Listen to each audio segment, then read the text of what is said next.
Assalamualaikum warahmatullahi wabarakatuh. Halo semua, nama saya Oktaviani Syapar. Saya salah satu mahasiswa UGM yang saat ini sedang mengambil Research Method in Concentration yang dibimbing oleh Profesor Nurul Indarti. Pada kesempatan kali ini, saya akan mempresentasikan proposal tesis saya sebagai bagian dari tugas akhir mata kuliah ini.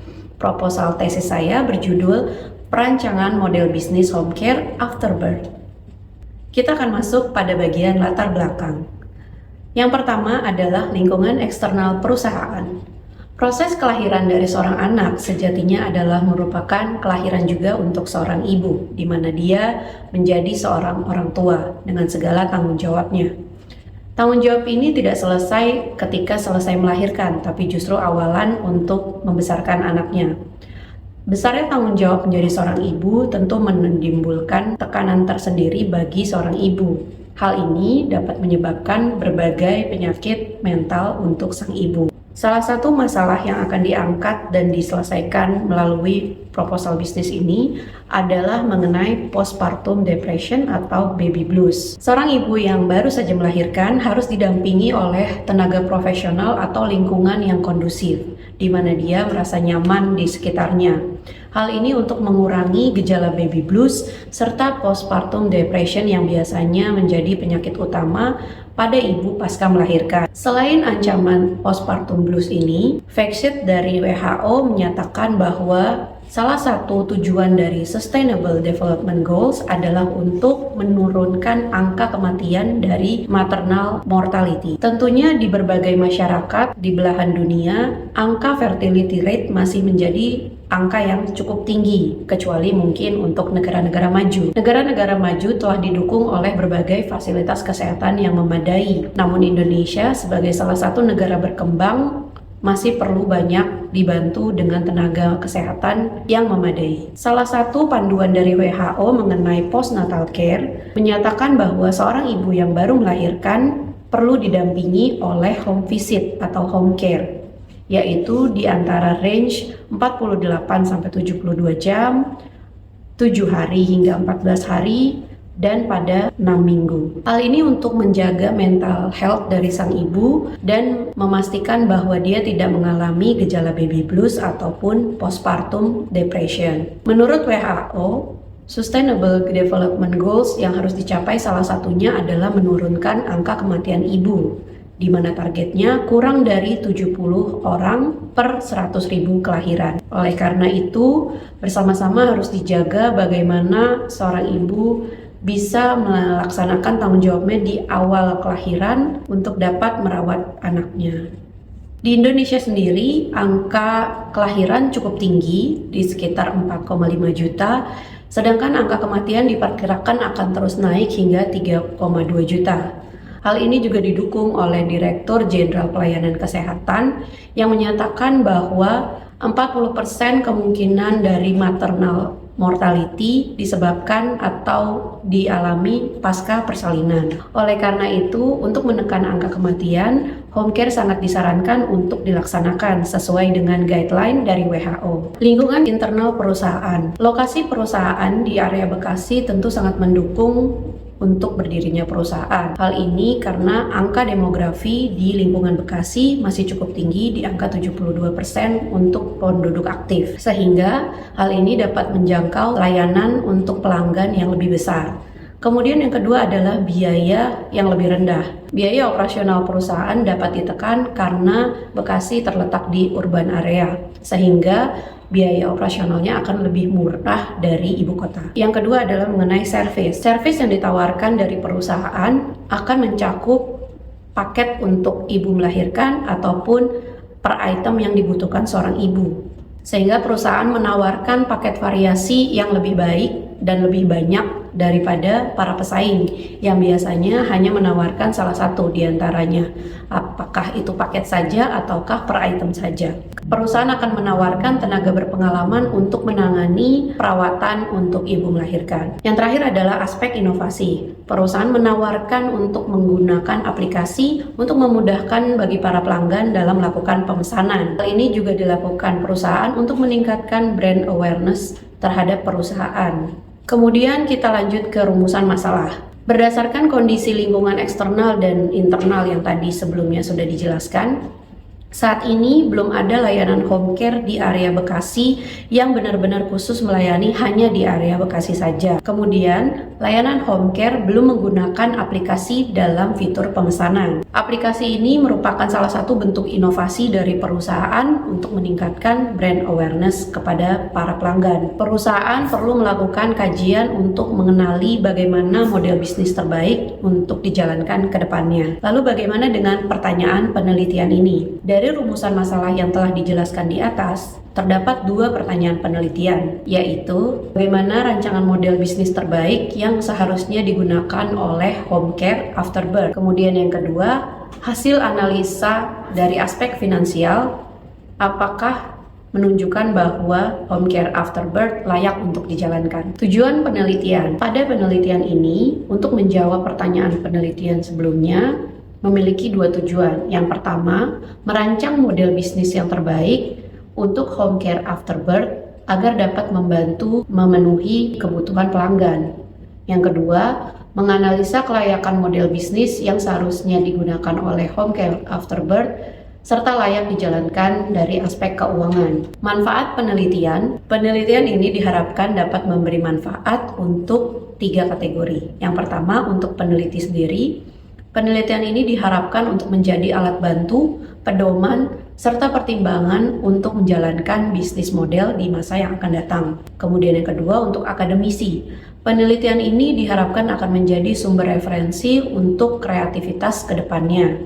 Yang ketiga adalah untuk pengusaha lain yang mungkin akan terinspirasi dalam membangun ide bisnis serupa ke depannya. Landasan teori, kita akan berkenalan dengan model bisnis. Definisi model bisnis dikemukakan oleh berbagai pakar, namun yang saya kutip dalam penelitian ini ada 3. Yang pertama, Osterwalder dan Pinyer. Menurut mereka, model bisnis merupakan suatu gambaran yang menjelaskan alasan bagaimana organisasi itu diciptakan dan menyampaikan nilai untuk para pelanggannya. Sehingga model bisnis di sini menggambarkan hubungan antara keunggulan yang dimiliki perusahaan serta berbagai aspek kegiatan yang dilakukan hingga menyampaikannya pada pelanggan. Yang kedua, Chesbrough dan Rosenblum. Menurut mereka, memastikan inovasi yang dilakukan oleh perusahaan memberikan nilai tambah untuk para pelanggannya. Yang berikutnya adalah menurut Kopp. Menurut Kopp, model bisnis adalah rencana tingkat tinggi yang digunakan oleh perusahaan untuk mengoperasikan bisnisnya pada pasar yang diinginkan. Model bisnis ini sangat penting untuk diterapkan pada perusahaan agar dapat mengetahui apakah kegiatan yang dilakukan oleh perusahaan dapat menjangkau para customer-nya dan memberikan nilai yang sesuai dengan pelanggannya. Kemudian kita akan beralih ke kanvas model bisnis.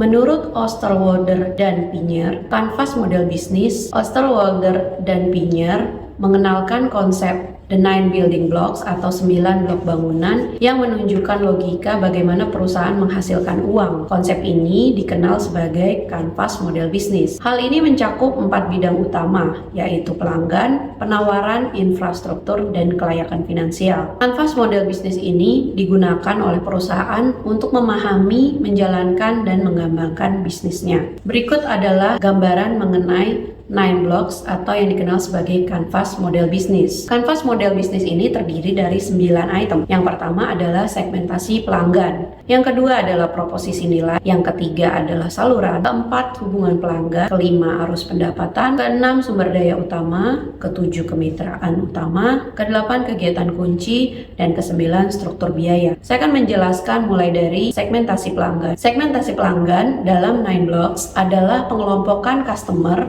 berdasarkan target bisnis perusahaan. Segmentasi pelanggan dibagi menjadi beberapa jenis. Yang pertama adalah segmentasi mass market. Di sini pasar yang digunakan adalah mengelompokkan dalam jumlah yang sangat besar karena memiliki jenis kebutuhan yang sama. Yang kedua adalah niche market.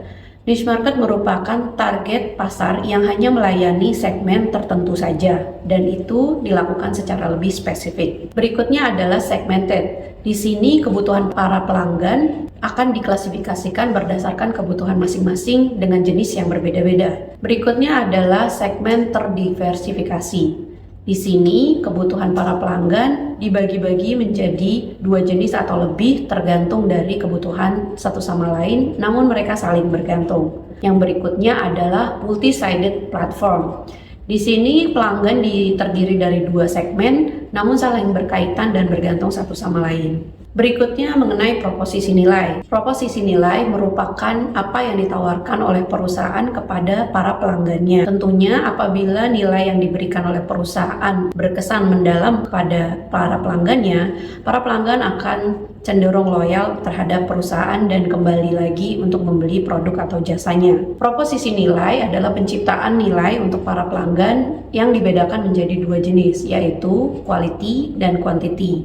Dari aspek quality yang bisa ditawarkan oleh perusahaan adalah berdasarkan rasa yang ditawarkan, seperti desain yang unik atau pengalaman para pelanggan yang menyenangkan. Kemudian dari sisi quantity seperti harga yang lebih murah atau kecepatan layanan yang diberikan oleh perusahaan. Selain itu ada beberapa faktor yang menjadi kontribusi dalam memberikan nilai kepada pelanggan. Yang pertama adalah aspek kebaruan, adalah merupakan nilai yang benar-benar baru diciptakan oleh perusahaan dan belum ada sebelumnya. Yang berikutnya adalah aspek kinerja. Di sini pelanggan akan merasa terbantu dengan apa yang diberikan oleh perusahaan. Yang berikutnya adalah kustomisasi. Pelanggan akan merasakan nilai berupa pemenuhan permintaan yang dia inginkan. Kemudian menyelesaikan pekerjaan. Perusahaan akan membantu menyelesaikan pekerjaan para pelanggannya. Di sini pelanggan akan merasakan nilai dari perusahaan. Berikutnya adalah desain. Desain yang menarik untuk produk dan jasa tentunya akan berkesan bagi para pelanggannya. Kemudian merek dan status. Untuk para pelanggan menggunakan beberapa merek atau untuk para pelanggan merek tertentu akan memberikan status yang lebih tinggi di sosial. Berikutnya adalah harga.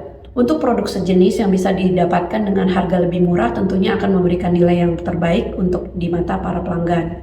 Berikutnya adalah pengurangan biaya. Mendapatkan pengurangan biaya dari yang sebelumnya ditargetkan oleh para pelanggan tentunya akan memberikan nilai lebih di mata para pelanggannya. Berikutnya adalah pengurangan resiko. Semakin kecil resiko yang dirasakan oleh para pelanggan tentunya akan memberikan nilai yang lebih baik di mata para pelanggan. Selanjutnya adalah kemudahan akses. Semakin mudah pelanggan dalam mengakses pembelian atau jasa yang ditawarkan oleh perusahaan, pelanggan akan merasa lebih nyaman berbelanja atau menggunakan jasa perusahaan. Terakhir adalah kenyamanan dan kegunaan. Tentunya dengan nyaman dan mudah digunakan akan memberikan nilai lebih untuk perusahaan.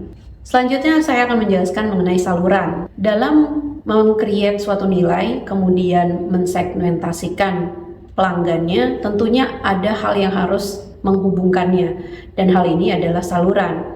Saluran adalah merupakan media yang digunakan oleh perusahaan untuk menjangkau para customer-nya. Ada beberapa jenis saluran, diantaranya yang dimiliki oleh perusahaan sendiri atau menggunakan mitra. Tipe ini juga terdiri dari saluran secara langsung maupun tidak langsung. Secara langsung umumnya dimiliki oleh perusahaan seperti layanan jual atau melalui gudang. Untuk yang tidak langsung bisa terdiri dari layanan yang diberikan oleh mitra, kemudian menggunakan website mitra, atau yang menggunakan toko retail milik mitra. Ada beberapa tahapan dalam saluran. Yang pertama adalah meningkatkan awareness dari para pelanggan. Yang kedua merupakan bagaimana proses evaluasi dari yang ditawarkan oleh perusahaan untuk para pelanggan. Yang ketiga adalah pada proses pembelian. Dan yang keempat adalah proses pengiriman barang dari perusahaan ke pelanggan. Dan yang terakhir adalah bagaimana after sales yang telah dilakukan setelah pelanggan melakukan pembelian dari perusahaan. Lalu bagaimana dengan jenis hubungan yang dibangun dari customer ke perusahaan ataupun sebaliknya. Ada beberapa jenis kategori dari hubungan yang dapat dibangun dengan pelanggan. Yang pertama adalah bantuan personel. Di sini pelanggan akan mendapatkan bantuan dari perusahaan yang akan membantu selama proses pembelian. Selanjutnya adalah bantuan personel khusus. Di sini akan disediakan bantuan personel secara khusus untuk pelanggan tertentu dengan nilai yang biasanya lebih tinggi. Kemudian yang berikutnya adalah self-service atau swalayan. Di sini pelanggan dapat melayani dirinya sendiri namun dengan sarana dan fasilitas yang diberikan oleh perusahaan. Berikutnya adalah otomasi. Layanan otomatis ini adalah layanan self-service tapi dengan menggunakan sistem yang sudah otomatis. Selanjutnya adalah komunitas. Biasanya perusahaan akan membentuk komunitas tertentu yang akan membantu mendapatkan feedback dari para pelanggan untuk inovasi ke depannya. Selanjutnya adalah co-creation atau penciptaan bersama. Di sini perusahaan akan melibatkan pelanggan dalam menciptakan produk dan jasanya. Selanjutnya adalah arus pendapatan. Tentunya pendapatan merupakan hal yang paling utama untuk perusahaan, di mana di sini perusahaan akan mendapatkan uang untuk menjalankan kegiatan operasionalnya. Arus pendapatan ini dapat dibentuk melalui berbagai hal dan berbagai kegiatan, tidak hanya dari penjualan produk saja, tapi juga dari berbagai faktor berikut ini. Yang pertama adalah biaya pemakaian, yang kedua adalah biaya berlangganan, berikutnya adalah biaya peminjaman, biaya lisensi, biaya broker, dan biaya iklan. Kemudian tentunya pendapatan tidak akan jauh dari harga. Bagaimana perusahaan menetapkan harga? Hal ini dapat dibedakan menjadi dua. Yang pertama adalah penetapan harga tetap dan harga dinamis. Harga tetap merupakan sesuatu yang telah ditetapkan oleh perusahaan seperti menggunakan daftar harga ataupun mekanisme harga tetap lainnya. Untuk harga dinamis adalah merupakan hasil tawar-menawar atau hasil lelang. Berikutnya adalah sumber daya utama. Hal ini menggambarkan sumber daya apa saja yang akan dan harus dimanfaatkan oleh perusahaan dalam menghasilkan arus pendapatan. Sumber daya utama ini dibagi menjadi 4 jenis. Yang pertama adalah fisik. Di sini merupakan aset-aset atau sumber daya yang berbentuk secara fisik seperti gedung, kendaraan, dan lainnya. Yang berikutnya adalah intelektual. Dalam hal ini seperti merek dagang, hak paten, hak cipta, yang tentunya akan menambah sumber daya untuk perusahaan. Yang berikutnya adalah manusia. Manusia tentunya akan digunakan oleh perusahaan untuk menjalankan operasional dan menggunakan kreativitas. Selanjutnya yang terakhir adalah aspek finansial. Di sini dapat berupa cash atau pinjaman atau sumber daya finance lainnya. Bagaimana dengan kegiatan kunci yang harus dilakukan oleh perusahaan? Ini merupakan aktivitas yang harus dilakukan untuk memastikan operasional atau model bisnisnya dapat berjalan. Ada 3 jenis kegiatan kunci yang biasanya digunakan oleh perusahaan. Yang pertama adalah proses produksi. Proses produksi merupakan penciptaan barang atau jasa yang dilakukan oleh perusahaan untuk diberikan kepada para pelanggannya. Yang kedua merupakan problem solving. Hal ini biasanya ditawarkan oleh para perusahaan jasa. Di sini mereka menawarkan untuk membantu menyelesaikan permasalahan pada pelanggan. Yang ketiga adalah berupa platform atau network. Di sini digunakan oleh perusahaan-perusahaan teknologi yang memanfaatkan platformnya untuk mendapatkan arus pendapatan. Selanjutnya adalah kemitraan utama. Kemitraan utama tentunya menggambarkan mengenai pemasok ataupun pihak-pihak yang terkait untuk menghasilkan arus pendapatan. Sehingga di sini sangat erat kaitannya dengan partnership. Kemitraan bisa terdiri dari beberapa jenis seperti strategic alliance antar non-pesaing, kemudian ada kompetisi antar pesaing, kemudian joint venture untuk mengumpulkan modal, dan yang terakhir adalah hubungan pembeli dan pemasok untuk memastikan kualitas dari pasokannya. Ada beberapa motivasi yang digunakan oleh perusahaan dalam membentuk partnership atau membuat suatu kemitraan. Yang pertama adalah optimalisasi dan skala ekonomi. Di sini perusahaan akan mengoptimalisasi sumber daya yang dimilikinya dan meningkatkan skala ekonominya dengan cara membagi beban dengan mitra lain sehingga menekan biaya. Contohnya adalah outsourcing. Kemudian yang kedua adalah mengurangi resiko dan ketidakpastian. Tentunya semua perusahaan ingin mengurangi resiko dan mengurangi ketidakpastian yang dihadapi. Di sini dengan menjalin kemitraan utama, perusahaan akan berbagi dengan pihak lainnya.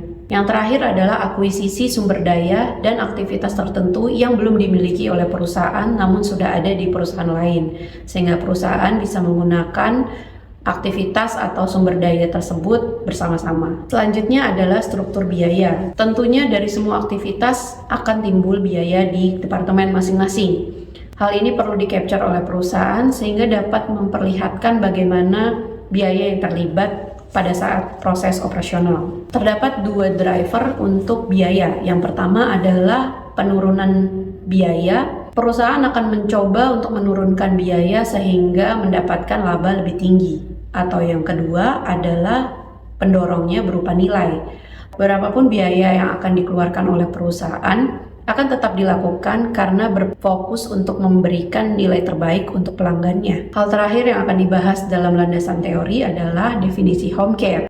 Menurut Departemen Kesehatan di tahun 2002, home care adalah pelayanan kesehatan yang berkesinambungan untuk individu dalam masyarakat dan bertujuan meningkatkan, mempertahankan, dan memulihkan kesehatan serta meminimalisir akibat dari kecacatan dari penyakit. Berikutnya adalah menurut Parelangi di tahun 2018. Home care merupakan layanan yang dilakukan oleh profesional pada tempat tinggal pasien untuk memenuhi kebutuhan pasien dalam mengatasi masalah kesehatannya. Hal ini dilakukan oleh tim kesehatan yang profesional dan melibatkan anggota keluarga lainnya. Home care sendiri melayani berbagai masalah kesehatan dan umumnya melayani pasca perawatan di rumah sakit. Berikutnya adalah metode penelitian. Untuk melakukan penelitian ini, peneliti telah mendesain apa yang harus dilakukan. Salah satu metode paling umum yang diperkenalkan oleh Schindler adalah desain 2 tahap, di mana menggunakan desain kualitatif serta kuantitatif. Dalam penelitian ini, penulis berencana akan menggunakan analisa kualitatif dan kuantitatif. Untuk unit analisis yang digunakan adalah level organisasi pada home care afterbirth. Selain itu juga akan dilakukan analisa dari pelanggan home care untuk mengetahui peta empatinya. Dan yang terakhir akan dilakukan adalah analisis aspek finansial. Bagaimana sumber dan metode pengumpulan data yang akan dilakukan? Sumber data penelitian ini akan berasal dari 2 hal, yaitu data primer dan data sekunder. Data primer yang akan digunakan adalah menggunakan wawancara melalui in-depth interview dan kuesioner yang akan dibagikan melalui survei. Berikutnya adalah instrumen penelitian. Untuk melakukan pengumpulan data, penulis akan menggunakan instrumen penelitian berupa daftar pertanyaan wawancara serta pertanyaan yang akan di-list dalam survei kuesioner. Berikutnya adalah kualitas penelitian. Untuk mengurangi faktor subjektivitas dari penelitian, umumnya dilakukan teknik triangulasi. Di sini adalah menggunakan penggabungan antara hasil analisis kuantitatif dan kualitatif. Pada penelitian ini, teknik yang akan digunakan adalah menggunakan data kualitatif yang akan didukung oleh data kuantitatif. Data kualitatif akan diperoleh dari hasil wawancara yang akan digunakan oleh peneliti dalam mencari gambaran atau merancang model bisnis yang terbaik. Kemudian hasil survei dari para pelanggan akan digunakan untuk merancang peta empati untuk mengetahui preferensi dari para pelanggan. Kemudian tinjauan pustaka juga akan dilakukan oleh peneliti untuk menjadi pendukung dalam proses menganalisa data kualitatif yang sebelumnya sudah dilakukan. Untuk data kuantitatif akan digunakan untuk mempelajari kelayakan bisnis dari home care ini. Ada 3 jenis aspek keuangan yang akan dinilai. Yang pertama adalah net present value, kemudian internal rate of return, yang ketiga adalah payback period. Di sini kita akan mengetahui seberapa besar kemampuan perusahaan dalam mengembalikan modal serta berapa lama waktu yang dibutuhkan. Baik, demikian presentasi proposal tesis saya pada kesempatan kali ini. Semoga dapat menjadi inspirasi untuk semua. Terima kasih. Assalamualaikum warahmatullahi wabarakatuh.